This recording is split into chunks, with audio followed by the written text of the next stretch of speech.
From listener-supported KTOO, welcome to Juneau Afternoon, broadcasting live from the homelands of the Occoquan and on demand as a podcast. It's Wednesday, June 4th, 2025. I'm your host, Boston Christopher. G'nath Cheese, Hawa, Tugsaknusum, Salama. Thank you for joining the conversation.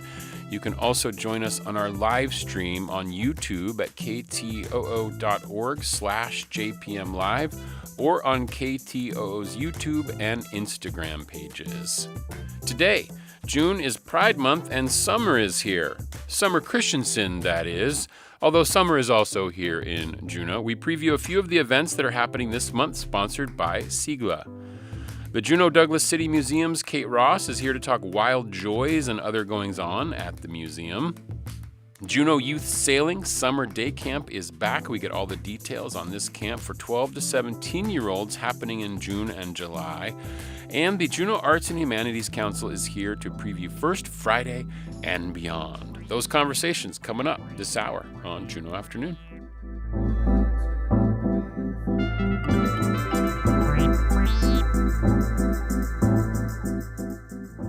Support for Juneau Afternoon comes from Alaska Airlines Club 49. Membership information available at club49hub.com.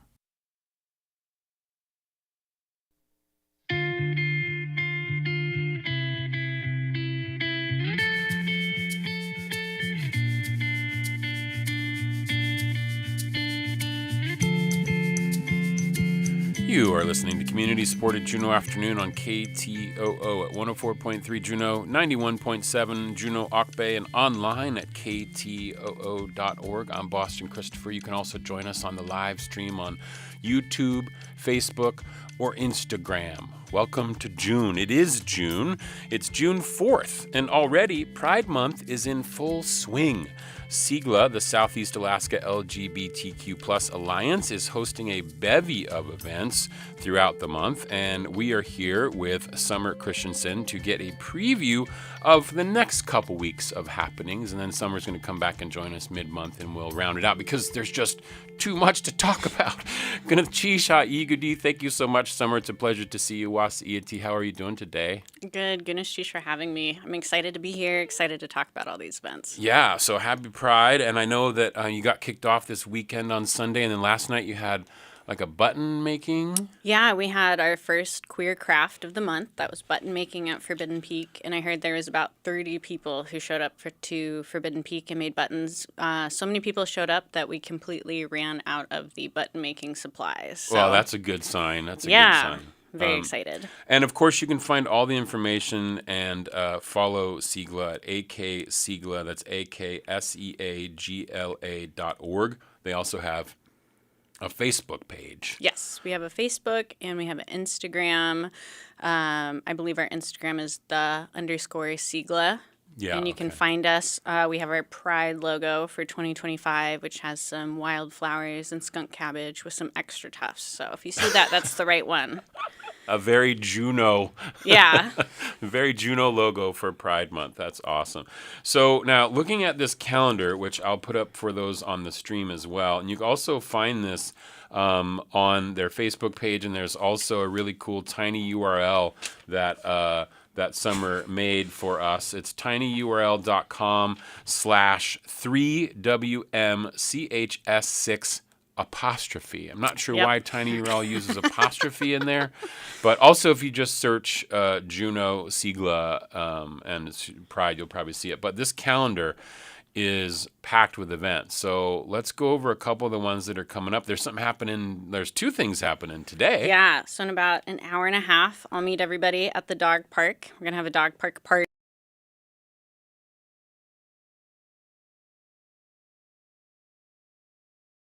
The dog. Then we're going to have a game night at the library from 6 to 8 at the Mendenhall Library. It'll be a potluck event too, so you can bring something to share, but we'll have snacks for everyone as well as some free swag. And I'm bringing like a huge tub of board games with me. Oh, nice. Yeah, and then surprisingly, nothing on Thursday. You're taking a day Yeah. off? Whew. And then on Friday, if you head out to Auk Rec, there is a bonfire and potluck. So lots of swag. We'll have activities out there.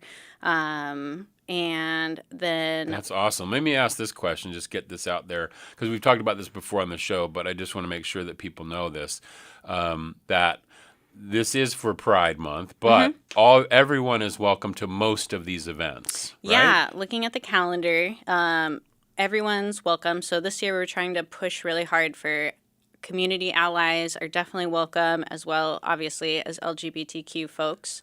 I'm looking at the calendar. The only one probably where we'd ask that ally sit out.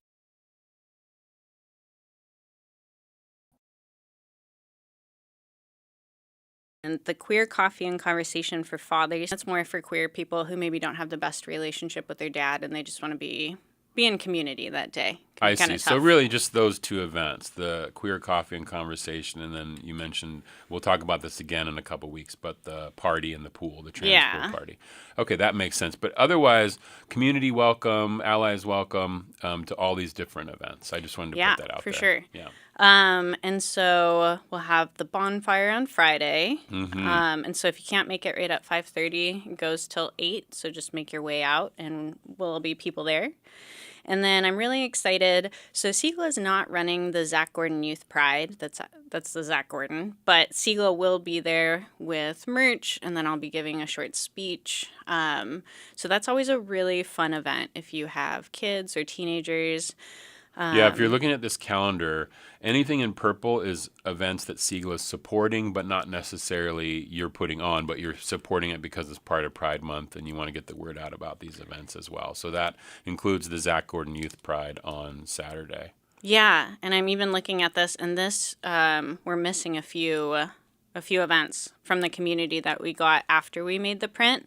So that QR code at the top, if you get one of these flyers, or you can find the link on our social media, I'm updating that regularly. So if people come in from the community and they're like, oh no, I didn't make it in time, I update that. Yeah, because I see one next week from Friday that we'll talk about, but that is in purple, the Indigiqueer Social Club. That's on the one I have on screen, but not on the print one. So it's best to get that QR code, keep updated. There's also the Google Doc, which is going to be updated continually throughout the month as well. And I'm sure you're linking to that on your socials, and as well as this tiny URL, which I'll share on the webpage for today as well. Yeah. And then Sunday, we're going to have family fun at Capitol Park. So that's from 11 to 1. And that same thing. It's for youth, for families to come out. We have some kids swag and activities. And then we are partnering with Planned Parenthood and having Salim is going to be running the queer craft zine making at the Mendenhall Library on Tuesday the 10th. Every Wednesday, so the 11th, we're having a dog park party again. So dog park every Wednesday. Every Wednesday, yeah. And that's at 4:30 in the afternoon. And which dog park? That's at the Cope Park. Dog Park downtown. And it's always the same one, right? Okay. Yeah. And then brand new this year, we have the One Shot D&D campaign night. Ooh, what's that going to be? I have a couple friends who are going to be dungeon masters, and it's going to be RSVP, so you're going to want to go to our website to make sure you can RSVP, and the RSVP link is not up yet, so check in a couple days. Okay. But yeah, you'll show up. They'll have pre-made characters for you to use, and then it's just a one-time playthrough. Okay. Yeah, like one-shot campaign just that night. You don't have to continue on. Your character lives or dies. Yep. Yeah. Yeah. And then on the 12th, on Thursday, the 12th, we have a pop-up with Dara at the Alaskan. So it's going to be sapphic songs. Oh, Dara Relatos, awesome, who performed here on Juneau Afternoon during Folk Fest. Wonderful singer. And where's that going to be at on the 12th? That'll be at the Alaskan. The Alaskan. So that'll be a fun one to come out. We'll have probably some swag out, but really it's just to watch her perform. Yeah, She's incredible. Yeah. That's awesome. And then it's not on the calendar that I have in front of me. Right. But we have the Indigenous Queer events at the Crystal, and I believe the times, I'm not sure about those yet. So I'm going to update that in that Google Sheets when I can figure it out. When you can figure that out, and that'll be cool though. And if you can see it here the way it's spelled, you might be able to Google it too and find that it's spelled INDIGIK So Indigenous Queer Social Club. That's how you spell that. Also check the Crystal's website. I Oh, feel the like Crystal probably would have they're that. pretty Yeah. good about updating their events. Yeah, just Google Crystal Saloon Juneau and you'll find that there. Yeah, and then there's another one that's not on here that I just added today to the Google Sheets, and that'll be at the planetarium on the 13th. Oh, Friday the 13th. Okay. Yeah, and I guess they're doing like a fun dance, and so they'll have like a light show going, and fun. it's all ages from Okay. 6:30 to 8:30, I believe. Okay. And I believe it's free, but they're asking for donations. Okay. So. Great. On the 14th at Outer Coast on Douglas, we're going to do some morning pride tide pooling. So that'll be at 9:30 until when people feel like they're done. And then Trail Mix is doing their pride trail maintenance at the Black Bear Trail. And they wanted to let people know that it's from 9 to 3, but they don't expect people to be there the whole time. It's kind of just a drop in and help out if you can. Oh, okay. On the Black Bear Trail. Yeah. On the 14th on Saturday, 9 to 3, anytime in that zone. Mm-hmm. Okay. And then Queer Coffee and Conversation for Father's Day. That'll be from 2 to 4 at the Lodestone Library. So Okay. we did that for Mother's Day, and we wanted to do it for Father's Day as well. How was the Mother's Day conversation? Well, it was tricky because that was the only sunny day we had in about 100 years. So Right. we did have a couple people show up, but Yeah. it was just too sunny to be indoors. I see. Yeah. I understand. It's Yeah. hard to get. It's hard when we had so much rain there. I know. And I've been gone for a couple weeks, but I don't know how the weather has been. Has it just been rainy? Yep. Yeah, just been standard Juneau. Mm-hmm. Yeah. Okay. And then I think 2 more to mention. So on the 16th, Monday, I'm going to be teaching my creative writing class, which I normally do at the library. But this time it's going to be creative writing for the queers in a potluck. Okay. Allies are welcome. We're going to be looking at some LGBTQ writing, do some writing prompts, and just be in community and write together. Oh, nice. Yeah, and so that'll be from 6 to 8, Mendenhall Library. And then on the 17th, we're going to do queer crafting. So a tie-dye event at the Zach Gordon, because they have a great outdoor space for tie-dye. And that'll be from 4 to 6. Now, So, speaking of tie-dye, I noticed that part of you have a bonfire store that people can order some stuff from, some T-shirts or whatever, and it has the logo that you have, right? That's created with the boots and the stuff and the trees and all that. And one of them is a tie-dye shirt. yeah, so you could buy it now and then wear it to the tie-dye event. That's what I'm thinking. Yeah. Right? That'd be a way to go. That's kind of cool. But you can find out that information on their website. Of course, this is all from SEAGLA, which is akseagla.org. It's akseagla.org. They have a Instagram, _SEAGLA, which I'm sure is updated as much as can be. I know you also have a bunch of flyers for almost each event that are available on the socials. And you also have a Facebook page, right? Yes, we do. That you're So pretty- anything that I post on Facebook or on Instagram goes to the Facebook. We'll get onto Facebook as well, so you can find it all in there. And of course, there's on the 18th. I know you're going to come back on the 18th and give us the rest of the month, but there's another dog walk party that day, and there's also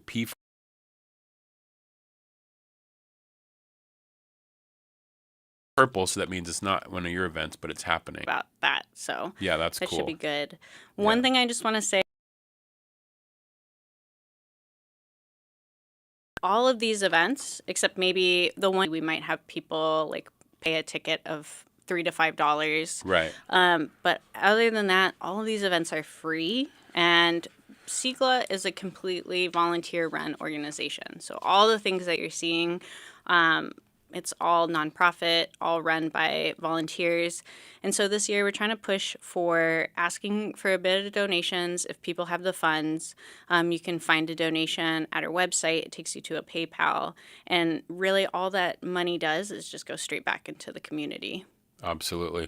Summer Christensen from SEAGLA here, previewing some Pride events. SEAGLA is the Southwest Alaska LGBTQ plus Alliance. Summer, thanks so much. We'll see you in a couple weeks, and hopefully you're not too tired by then with all these Never. events, because it's almost every day, which is wild. This is Juneau Afternoon from KTOO. Support for Juneau Afternoon comes from Heritage Coffee Roasting Company, providing Juneau with locally roasted coffee for over 40 years, with cafes and drive-through locations throughout Juneau. More at heritagecoffee.com. You're listening to KTOO's Tlingit Word of the Week.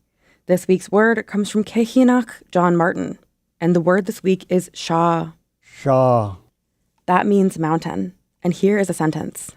Hunnach Atrasitia Singitia Uchja New City Yeshang. It's really something. For the Tlingit, the mountains are a wind fortress. Let's hear it again. Shaw. Mountain.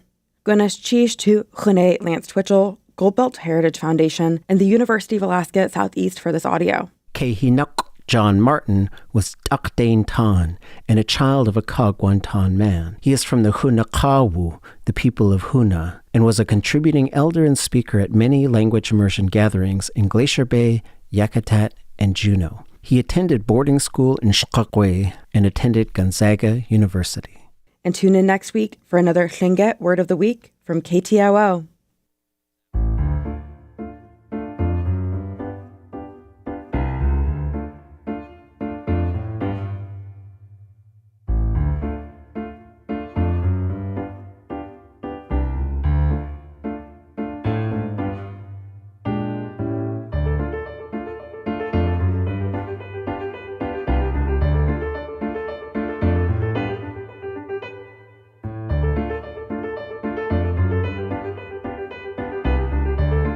This is Juneau Afternoon from your listener-supported public media station, KTOO. I'm your host. You can also join us on KTOO's Facebook, YouTube, and Instagram pages and watch the live stream behind the scenes. And you can see Kate Rosk in her lovely mask with flowers and everything. Mm-hmm. It's a living and live exhibit is continuing over at the Juneau-Douglas City Museum. It's called Wild Joys, Creating Community Through the Performing Arts. That and so much more happening this summer. And as I mentioned, Kate Ross joins me now. Thank you so much. How are you, Kate? I'm good. I'm getting over some crud. So, just taking a little extra care and wearing a mask for another extra few days. I understand that. I hear I missed the big spreader event, so I'm glad that I did that. But I still have a sinus infection, yeah, so of it's course. all good. It's just that time of year where it's just we're the all best. sick. We love it. It's so good. So tell me more about this. We talked about it when it kicked off, but this Wild Joys, Creating Community Through the Performing Arts. This is, I said it's a living exhibit because there's things that are happening. People are performing and getting up and doing monologues and singing and whatever, right? Whatever. Yeah. Exactly. Yeah. So part of the exhibit, we have a little stage, an actual physical stage, and the backdrop behind it looks like the auditorium. So you can really pretend and live out your wildest fantasies of, the largest auditorium in Juneau of being on stage. But yeah, we have it as we're bringing the exhibit to life with these performances. And so all throughout the summer, a couple times a month, we will have these live performances. We have a whole mixed bag of types of performances, a lot of music, some dance, some theater, all sorts of fun stuff. And so that'll be every first Friday this summer, as well as some Thursdays sprinkled in. And we're still looking for performers to sign up. So if you want to come and join us and share a little bit of your performance art with the community, you can sign up on our website. So you are doing this on the first Fridays, which we will be talking about First Friday today as well with the Juneau Arts and Humanities Council. And I want to mention that in July, the First Friday is actually on a Thursday, right? Yeah, so Because we're skipping that first Friday. You're skipping that one because we will it's be the closed. holiday. Yeah, we'll be closed on the holiday, but we have some Thursday lunch hour performances as well. I see. And you can get the whole calendar on the website, right? And that's juneau.org/museum where you can go for that. Now, what is this exhibit about? It's really, really fun. It has tangible objects. It has posters from decades worth of events in town. It has costume pieces.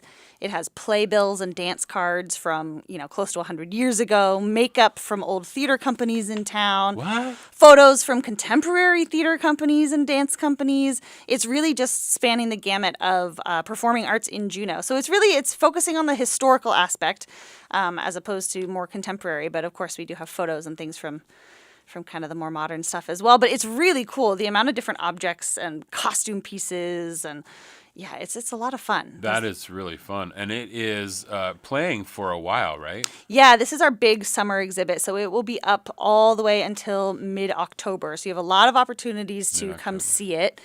But and of course, or perform. And to perform, exactly. And that whole schedule of performances is on our website. So if you're downtown on a Thursday lunch hour on one of these, pop over for, a little 15, 30-minute performance break in the middle of your day. But this first Friday, we have 3 different types of performances happening. Okay. So this Friday, we are free from 4 to 6 because in the summer we have paid admission, but we still have free hours on every first Friday. Okay. So 4 to 6 is free admission. 4:30 to 5:30, roughly, in the middle of First Friday time. We have Christine Wick playing guitar and doing some singing. We have Daughters of the New Moon doing belly dancing. And then we have a couple members of the Empty Oil Barrel Band that are going to sing and, do some of their satirical songs. Oh, all right. So that is available. And I do want to make sure that people know this, right? That anybody who wants to get up, it's any age, really, probably. And also, you don't have to be a seasoned performer. This is your opportunity to play, right? Absolutely, yeah. And so we're calling them quote unquote open mic performance hours. So if you show up on the day, we may or may not have room. So the best way to do it is to send us an email or fill out the form that's on the website. But yeah, it's open to anybody, any ability levels. If you have some kind of a performing art something that you want to share with the community, we'd love to see it. That's really cool. I like that. And again, that's the Wild Joys, creating community through the performing arts. It's on exhibit through October, and you can perform in it as you might want to. And what else is going on over there at the City Museum? Well, now that it is officially June, and now that session wrapped up in record time, I think. A day early. We have our Capitol tours kicking off. Those are going to be daily, just a couple in the afternoon, Monday through Friday. We have our historical downtown walking tours, and then we have all of our specialty walking tours. The next one is actually this Saturday is the downtown geology tour. We have a Death in Douglas tour, a true crime walking tour the week after that. And that is with Ed Schoenfeld and Betsy Longenbaugh. And if you missed it a couple weeks ago, we did a rainy day conversation with Betsy Longenbaugh all about these murders in the capital city. It's a full hour-long conversation with Betsy about how they found all this information. And she's written a couple books. You can go back on our website and find that. Yeah, they're fascinating stories. So you can get kind of a little walking tour with those stories. And then we have a cemetery tour as well in the end of June. And all of these tours are offered once a month. So if they fill up this month, you can go next month, but we recommend calling ahead of time and signing up. Are they free? They're not free. These ones are paid walking tours. Okay. But with that paid ticket, you also get admission to the museum and 20% off in the museum store. So it's a pretty good deal. You make a whole afternoon of it. Do your tour, check out the museum, see what's new. Right. Okay, cool. And that is, there's so many walking tours. Wow. We have a lot. And really, if you're interested in those schedules or the performance schedules for this summer, our website is a great resource. We have all of those schedules posted. You can find out more information about each of the walking tours as well. And then our other big thing we have going on this summer is our social impact study. You can sign up and come visit the museum for free 3 times and bring a guest if you sign up to be part of this study. And is that this Shaping the Future of the City Museum? Yeah, so we were chosen to be a participant in this larger study. And so we are looking at our museum's social impact. All that really means for you as a patron of the museum is that you get to come for free, and at the end you fill out a survey about how you used the museum, how your visits may have differed from time to time, what you think we could be doing differently, how your experience was in general. So it's a pretty cool thing to take part in. I love that. That's really cool. And of course, as you mentioned, admission is free on first Fridays. Yes. Otherwise, it's a pretty affordable thing to take your guests who come to Juneau to go take them down to the City Museum, have a little history. Make your guests get up on stage and perform. There you go. We can take a selfie, too. If you sit on the little box, we have spike tape of the right place to sit. And you take a selfie, and then you can tell everyone that you were on stage at the auditorium. And it's technically true because you are on stage and that's at the funny. picture of the Because auditorium. you have the auditorium in the background. I love that. Okay. And remind us of the hours of the museum. The hours right now, we are in full swing summer hours, open 7 days a week, Monday through Friday, 9 a.m. to 6 p.m., and Saturday and Sunday from 10 a.m. to 4:30 p.m. Awesome. Okay, cool.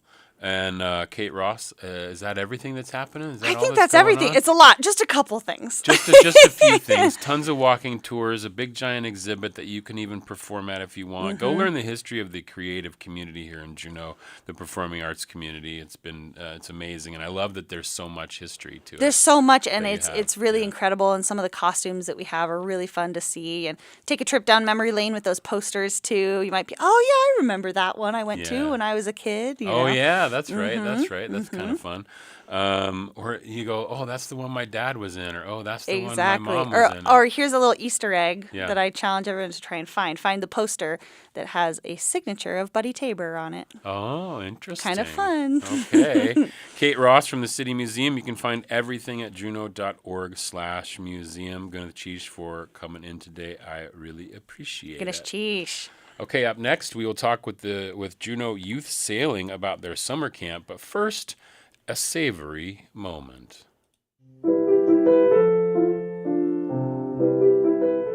Step into the savory moment.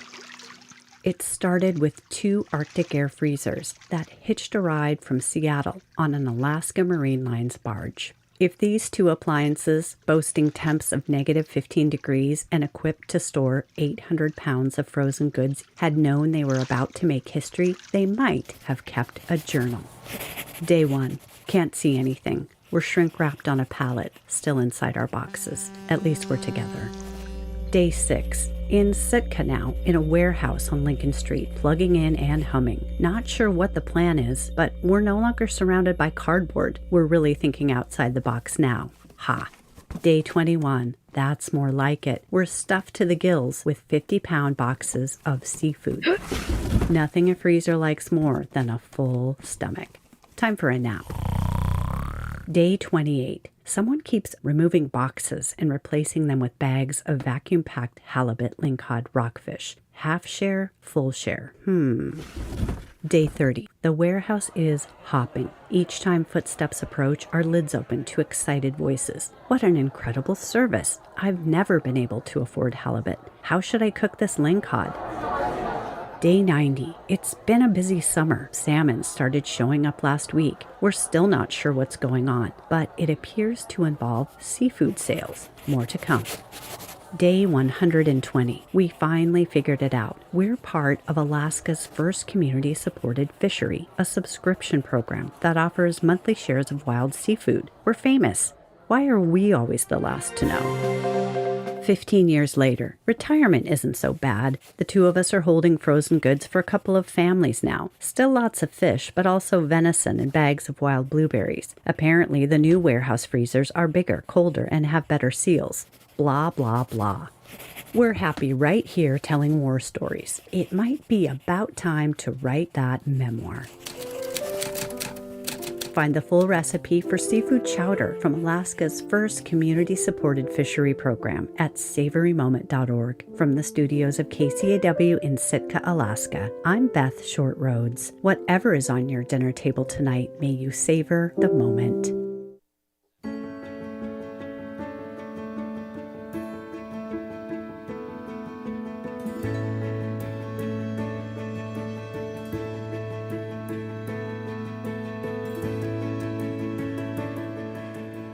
You are listening to Juneau Afternoon from Studio 2K at KTOO. I'm your host, Boston Christopher. You can also join us on the live stream on KTOO's YouTube, Facebook, or Instagram pages behind the scenes. And once in a while, people join us via the virtual video cam on the live stream. And today, that is Carl Broderson. Juneau Youth Sailing is celebrating its 28th season of sailing for kids. And this also continues their summer day camps for kids 12 to 17.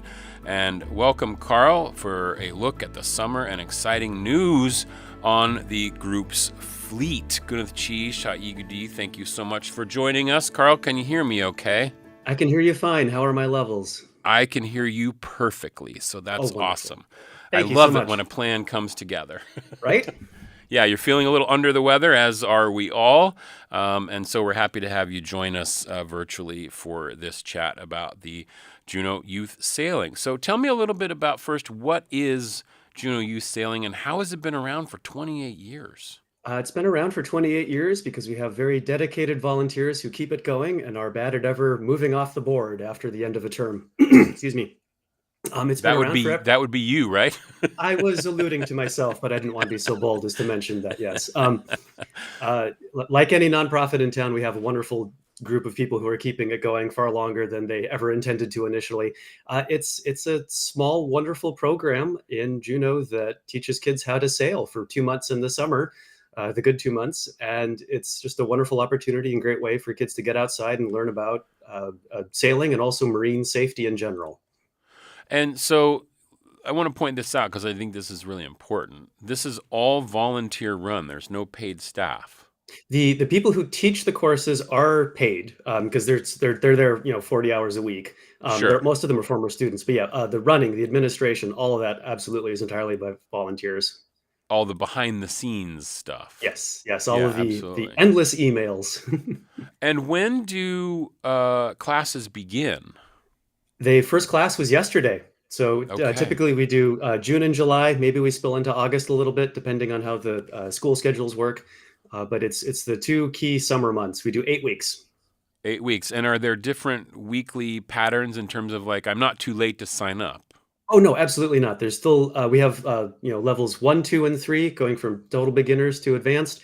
There are still room available farther into the summer in level 1 and 2 and level 3 classes. So anybody who wants to start thinking about it now can sign up wherever they need to. Okay, because these are how long? I'm seeing here in the notes. It's 4-day, all-day classes. So each session is 4 full days. Is that how it works? Yes. Okay. And what kind of things am I going to be? Well, it's not going to be me because I'm past the age requirement. This is for 12 to 17-year-olds. So it's youth sailing. That's why it's called Juneau's Youth Sailing. Yep. And of course, you can go to juneauyouthsailing.org for all of the information, the full dates, the full calendar, all that kind of stuff, and get your kiddos signed up for this. So you mentioned there's a beginner, intermediate, and sort of a more advanced class or something. People who've done it before, perhaps. Yeah. So people who might have any interest in it, at least even an inkling, they can still get involved because there's a beginner course. What kind of things do I learn in the beginner course? The very first day of the beginner course, we show you a couple of YouTube videos that talk about how to right a capsized boat, because I guarantee that's going to happen. And then we go down to the dock and you do a swim test, which has really nothing to do with your ability to swim. The real question is whether or not you panic when you get into the water. That's what we're looking for. Say that one more time. If you what? Sorry, the kids will jump into the water and they're supposed to swim the length of the dock. We're not actually looking for whether or not they can swim, because you're in a full dry suit with a PFD at that point. You can float, no problem. What we're really looking for is whether or not the kids panic when they go into the water. Panic. Okay. That's what we're sorry. Yeah, that's what we're looking for. And the reason for that, of course, is that most of us grew up here taught to fear the water that we live around because it is so cold. But we have to put kids in dry suits, which means that they can go into the water without real consequence for the first time in their lives. And once they're over that initial trepidation, it's all we can do to keep them in the boats. It just turns into swim class. That's so fun. And and then do you learn, what kind of boats are you learning in? Is this like all different kinds of boats or a specific kind of boat? We have one very specific kind of boat. It's called a Club 420, so named because it is 4.2 meters long, not for any other reason. And the two people go in them. There's a person who steers and there's a person who crews up front. What's really nice about these boats is that they can handle little kids all the way up to adults, so that we can try to have the adult involvement from time to time. And the main thing about them is that when they capsize, notice I say when, it's easy to right them because of the way that they're designed and the flotation that they have inside of them. I see. So you're saying it's like a two-person boat, but it's not a kayak though. Oh no, it's a boat. You look at that and you say that is a boat. Okay. All right. So that's a boat, but it's a two-seater basically. So it's not a bunch of kids in one boat. Do sometimes the advanced kids go with the beginner kid and they're teaching them different things and things like that? Exactly, yes. For the introductory courses, we have older students who are volunteer junior instructors one of them will go in every boat with the kids who are brand new, because sailing is about handling 1,000 variables at once and driving something the size of a car with kids who are probably too young to even have their learner's permits. And so it is really nice. Yeah, really nice to have somebody who has done this before to go along with you for your first couple days. But after that, you're on your own. Interesting. Okay, that's kind of cool. And I could take one 4-day class or I could take multiple. Like, can I go beginner, intermediate, advanced throughout the course of the summer, or how does that work? It is possible to go 1, 2, 3 in a row like that. The older students are a bit more able to do that, but the reality is that 4 days just isn't enough time to practice.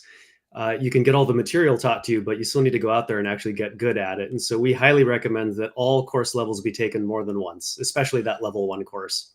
And you can repeat it throughout the summer if you want to. Oh yeah, you could take all the level 1s if you wanted to. We've got some people who like sailing so much they will go. They're in level 3 courses now. Occasionally they'll go back and take a level 2 just to get the extra time on the water. I see. Okay. And I mentioned these are 4 days. Is it specific days is it during the week or does it cover the weekend? How does that work? Yeah, during the week. We're the cheapest babysitting in town, I believe. Oh, I see. Okay. And how much are classes for this kind of a thing? Classes are $300 for the 4 days, and we also have scholarships available. Just ask, full ride. Okay, so you can. And how do we get information on that? Obviously, we can. Is there a contact info at juneauyouthsailing.org? There is. Everything is written out extensively. I made the website, and I am a shamefully verbose person, and so it's just pages and pages of text. We have a very good FAQ that has answered almost every question I've ever been emailed separately. There's tons of information there. You can learn everything that you need to do. Or, of course, just drop us a line. I'd be happy to answer questions in the email. I love that. And these are all taking place at the yacht club, the Juneau Yacht Club. Yes, and I have to point out they're a completely separate organization from us. We're a small 501c3 nonprofit. They are the Juneau Yacht Club, and they very generously donate space in their building to us to hold these classes, which is an incredible gift that they provide. I see. Okay. Now, in your notes to me beforehand, you teased that there has been some upgrades to the fleet, the multi-year process of getting upgrades to the fleet. What can you share about that?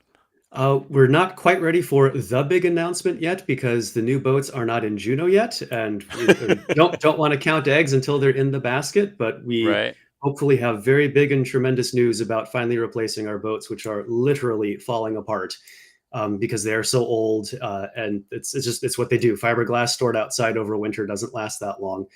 But next year should be the first year with all brand new boats. And you can imagine 8 identical vessels, boat number 1 with sail number 1 and spot number 1, all in a row numerically. I mean, I can't think of anything more beautiful than that. That's gonna be lovely. And so how many boats are there total? 8. 8. Okay, so that limits the number. I'm just trying to get people understanding that if they want to get involved, classes probably fill up. And They do. yeah. We're currently limited to 12 because we have to keep 2 boats in reserve because the old ones break often enough that we need to have another one on the dock ready to go while the others are getting repaired. Next year and in future years, we're hoping that we can go up to class sizes of 16, which is actually where we started at back in the early 90s. But that need to keep boats in reserve for emergencies has reduced the class size. Because But not yeah. only are you the organizer and the website maker, you're probably off on the shore repairing the boats as well. I have done that in the past. I have done that yesterday, but that's one of the areas where we actually have really good backup. We've got 2 boat dads, Dan and Neil, who've done a tremendous job of keeping everything going. Because we also have 3 boats without boards that have to be maintained. Those are the safety boats that the instructors use on the water. So I'm really appreciative of all of their efforts for keeping this program going. I probably would have rage quit years ago if not for them. Yeah, and that's nice. It is nice to have a volunteer crew and people who are willing to put in that extra effort and make sure that things are upkept and all that kind of stuff. So that's really cool. It's the Juneau Youth Sailing. You can find more information at juneauyouthsailing.org. I think we covered it. Did we miss anything, Carl? I just want to make sure we got all the details in there. Could I just, big thanks to the taxpayers of Juneau. We do get support through Parks and Rec Youth Activities Grant, and we've also gotten great support year after year from the Juneau Community Foundation and the Douglas Dornan Foundation. And for the new boat fleet, we'll have a very long list of wonderful people to release as soon as those are here and we can make that big announcement. So thank you to everyone who has supported us. Absolutely. Awesome. It's Carl Broderson, one of the many organizations that he's on a board of. It's juneauyouthsailing.org. Get your kids involved for this summer classes for kids 12 through 17, and you can get all the details on the classes. They basically are starting now and running through the end of July. Thank you so much, Carl. I really appreciate you being on the show today. Thanks for having me. Sheesh. Okay, up next, we are going to take a listen to this week's Curious Juneau. And this week's Curious Juneau is all about where do the eagles go in the wintertime?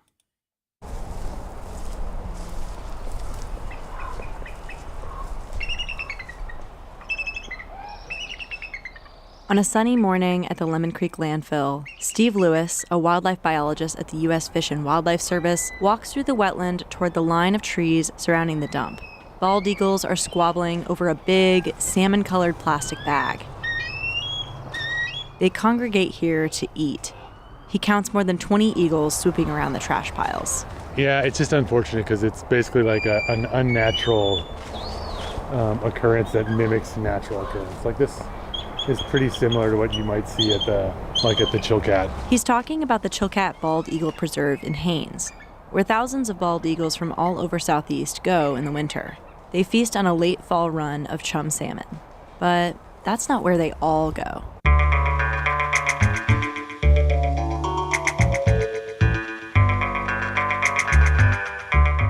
So, where do Juneau's bald eagles go in the winter? And what do they eat? KTOO listener Mark Branson wants to know. On this episode of Curious Juneau, I spoke to the folks with answers. To know where they go, we first have to figure out what they eat. Here's Lewis again. Eagles eat a lot of fish and they eat a lot of waterfowl. Those are probably the 2 big things. But, they'll eat like things at the dump here. He outfits the birds with little GPS backpacks to track their movements. He says bald eagles go where the food is, including hooligan and salmon runs, areas where waterfowl hang out, places they can scavenge dead animals, and yes, landfills. How far they travel for a meal depends on whether they're thinking about having eaglets. Those planning on being parents don't go far. We have birds that stay here all year. There's territorial birds that have nests. Hundreds of bald eagles stick around Juneau through the winter, Lewis estimates. They feed on what they can find nearby, so they don't lose their nest to a thief come springtime when they're ready to mate and have babies. But Lewis says not all eagles are interested in breeding. Those birds travel, often to Haines and further, too. There's adults that are not territorial, we call them floaters. They have a little bit less affinity to necessarily staying in one place. Since bald eagles can live around 30 years, he reckons the floaters probably don't feel a sense of urgency about reproducing. Instead, they can wait until the conditions feel right and roam along the coast and up rivers in the meantime. Lewis estimates that 30 to 40% of adult bald eagles in Southeast are floating in a given year. And then there's immature birds as well. The juveniles have splotchy brown feathers all over until they develop white head and tail plumage at around 4 years old. Lewis says they float too. Many floaters visit the Chilkat Valley near Haines, where an odd upwelling of warm water allows a late fall run of chum salmon to spawn. The salmon provide a feast for thousands of bald eagles starting in November. Reba Hilton is the tourism director for Haines. She says locals call it the council grounds, since there are so many white heads poking through the trees, like wigged legislators of old. She says the eagles are most active in the morning. And they're still lazy. I mean, there's plenty of food to go around, but they'll still try and come in and take each other's food. So you get a lot of squawking that happens. But they don't just fly to Haines. Some bald eagles that Lewis tagged in Juneau, Sitka, and the Chilkat Valley have traveled as far north as the Peel River in Yukon Territory and as far south as Vancouver Island, British Columbia. He says their movement patterns look as if he put GPS tags on his friends. The church would be important for some, and the bar is important for some, and the library is important for some, and it's all sort of different. I'm like, well, eagles are kind of that way, I guess. And for some bald eagles, the dump is important. In Juneau, some people call the national bird a trash bird. Lewis has heard that one. The dump buzzard, yeah. Do people seem to revere them less when they're surrounded by them? I think that's probably true. I mean, I've heard that a lot over here. They're like, oh, they're just like, they're like crows, they're like pigeons. Lewis still finds them impressive, though, no matter where they like to hang out. In Juneau, I'm Alex Solomon. Hanson Gress, ka eat with the shuyi, we kashuk ayitin. Jin kat ka ke jin tak anakaya ha anikak, gunil cheesh.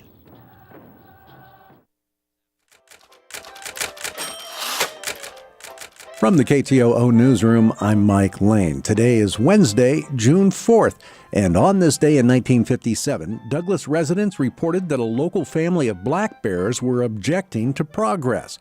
The bears had emerged from hibernation around an old dairy barn to find the area being carved up in preparation for building a new school there.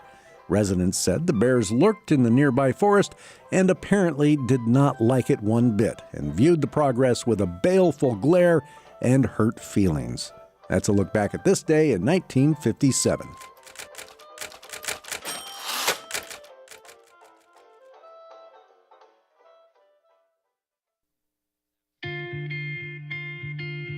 And that's Mike Lane with this On the Day segment. You can catch Mike Lane every morning during Morning Edition on KTOO from about 5 to 9 in the morning. Thanks, Mike. You're listening to Community Sport at Juneau Afternoon on KTOO at 104.3 Juneau, 91.7 Juneau Oak-Bay, and online at ktoo.org, plus live streaming on KTOO's YouTube, Facebook, and Instagram pages.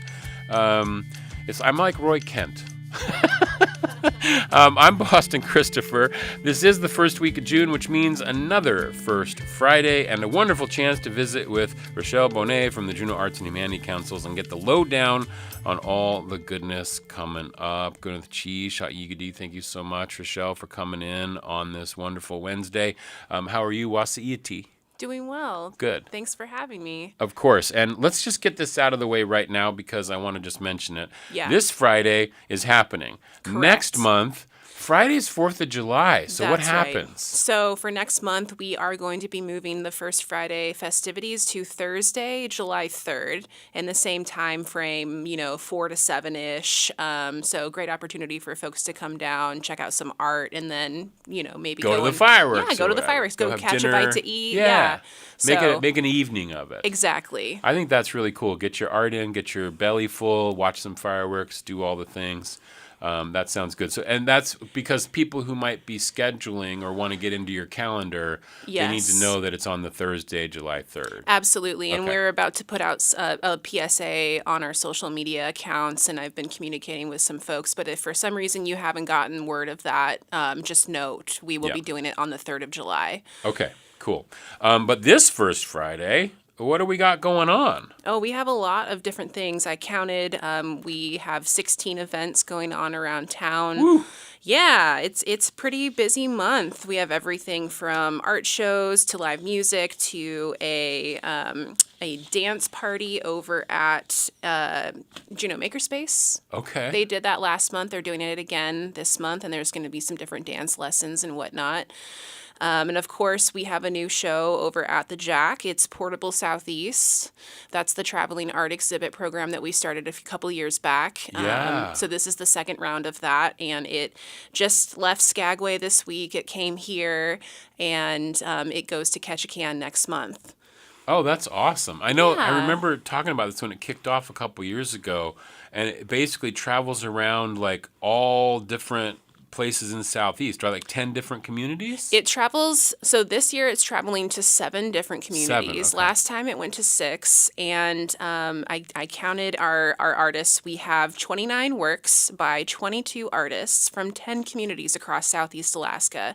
And a really exciting thing is it's actually going to go up to Kodiak Island. Oh, nice. So we're looking at kind of branching out from Southeast Alaska and growing the program in the future. So And that's a program that's going to continue.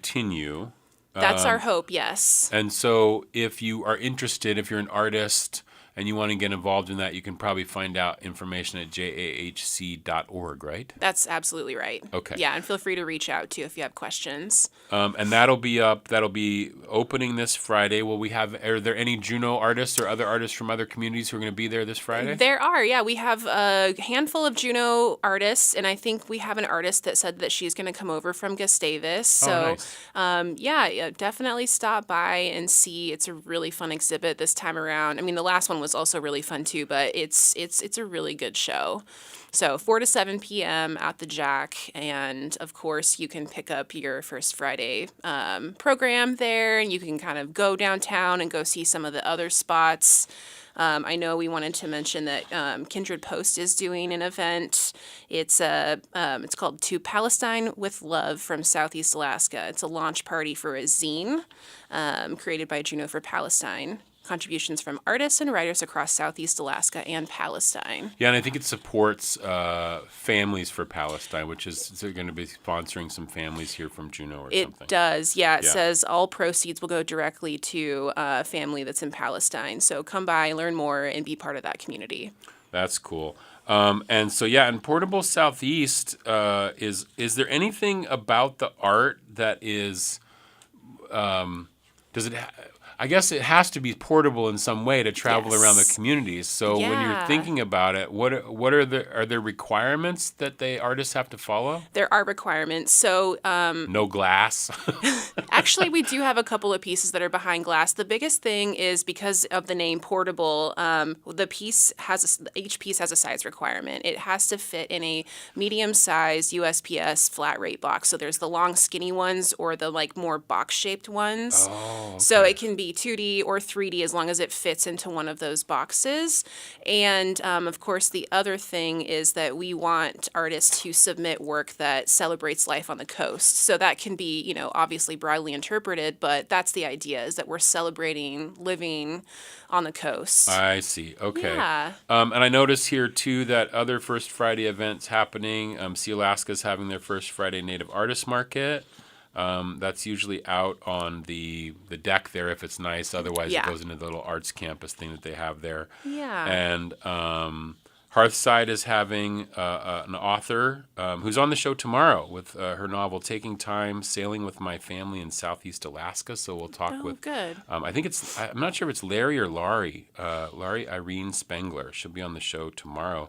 And that'll be fun. And you said there's like 16 events, so there's all kinds. Oh, singing bowls. Yes. That's a fun Holy one. Trinity. Yes. Yeah, that's a fun one. They're doing a presentation up there at 4:45, and then it looks like we have a couple of locations that didn't participate last month. We have Willow and Luna. There's a pop-up going there, and then we also have a Malga Distillery featuring a couple of jewelry artists. Right, and I do want to mention this one too. Andrea Nelson, who is coming in from Haines. It's textile taxidermy, and that's going to be up at the Alaskan Robotics Gallery. Oh yes, that's right. That should be a really interesting exhibit. Yeah, that would be really cool. I love that the Robotics Gallery, Alaska Robotics, has gotten in on the First Friday events and is starting. And sometimes the stuff they have is a little, like them. It's a little off. Yeah. So I really like that. And of course, there's a ton of other stuff. Chloe Kavanaugh's going to be over at Devil's Club. Yep. And of course, you can find the full list of events happening at First Friday at jahc.org. There's usually a First Friday button right there on the homepage, which takes you to the listing of everything that's going on. And that's also where you can sort of apply to get part of this. Like if you have a First Friday event and you want to be on this calendar, Yes. then you go there and you can be part of that, and Rochelle will hook you up. What else is happening over at the JAHC? We have a few events coming up through the rest of the month. We have 2 piano recitals, one on June 13th and the other on June 20th. That features John Hayes the first time and Alexander Tutanov the second time. 7 p.m. Tickets are available online and also at the JAHC. And then we have another fresh air market coming up at the end of this month. That's going to be on the 28th, Saturday, 10 a.m. to 1 p.m. Good opportunity to support local artists and vendors and just get out. And, despite the rainy weather, it's a really good opportunity to go outside. I even got Girl Scout cookies at the last one because they had leftovers, and I was like, I thought the Girl Scout cookies were done, and I scored at the last one because it was That's amazing. It was the same day as the Comic-Con, the mini-con. And over at the museum, and so it was a really nice way. And we started at the fresh air market. It was nice and sunny. We popped over to the mini-con, and they were like, let's go back and finish the fresh air market. And then it was pouring rain. Of course. It was like, Juneau, you're so lovely. Yeah. I love Juneau so much. Yes. That's so cool. And then the piano series, which is John Hayes has been doing that for a number of years now. Yes. And you mentioned those dates. That's the 13th and the 20th. Yes. And those are available at the jahc.org, because that's a series that you kind of sponsor, right? It is, yes. So you can get tickets to that through our box office online. You can also give us a call if you're having trouble with our ticketing service, or come and visit us, and we'll have tickets available at the door as well. Okay, cool. And First Friday is just coming up so fast for June. It doesn't slow down. No, this is how we keep track of time, Boston.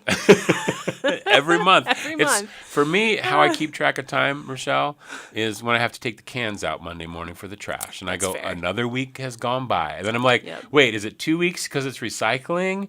Or I don't know. Then I know how my week is going. That's pretty fun. And again, you mentioned so many cool things. Put another plug in for the Juneau Makerspace First Friday Dance, because that's sort of a new thing that they've been doing. So it's like go downtown, go get your First Friday events in downtown, then head over to a little bit into North Douglas, not too far. Yeah, there's this like a closing event of First Friday. Yeah, nice. Yep. Okay, yeah. And you can dance until 11 p.m. That's right. Oh, that's so fun. Yeah. Awesome. Again, the full list available over at jahc.org for all the First Friday goodness and every other event that's coming up over at the JAHC. Rochelle Bonnet from the Juneau Arts and Humanities Council, thank you so much. Thank you. Really appreciate you being here today. Good cheese.